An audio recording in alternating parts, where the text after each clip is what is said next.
One. So a young teenager came to Syracuse to visit another relative of his.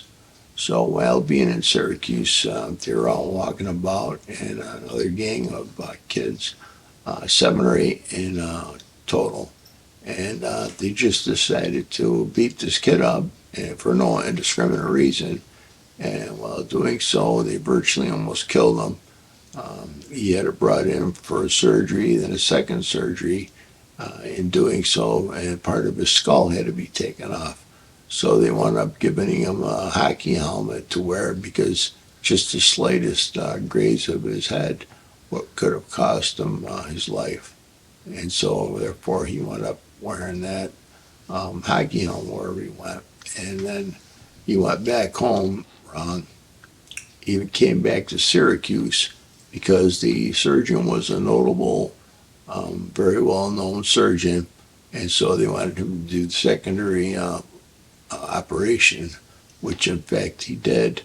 And the kid would never be normal again, but I think thanks to this surgeon that he survived and was as functional as he could be after the fact.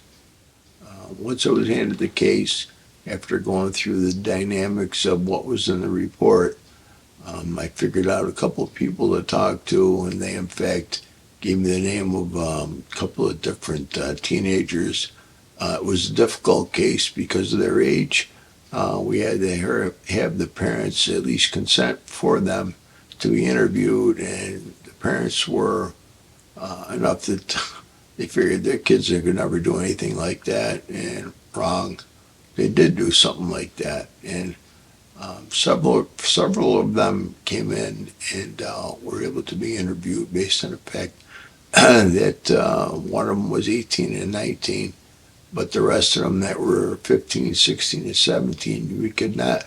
We could do the 16 and 17-year-olds, but we've been better off with the older ones, and that's, in fact, what really broke the case wide open. And you interviewed the kids? Saying You interviewed them? Interrogated them? I interviewed two of them. They weren't all at the same time. They wound up at different dates and times. Once one guy gave it up, then the other guy gave up too, and nevertheless, as many was interviewed, they gave up somebody else. There may have been even more people involved, but we just never got to them.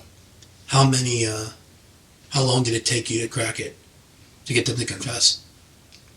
I think the case took us about a week to get all the parties involved to the point where we could identify them. Like I said, one rolled into the other, and before you know it, 7 suspects were apprehended. Like I said, it wasn't all the same day. It took a while for each one to confess to being there.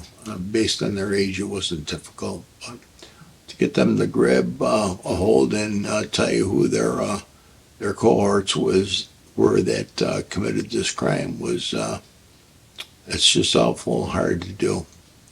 What kind of tactics did you use to get them to confess?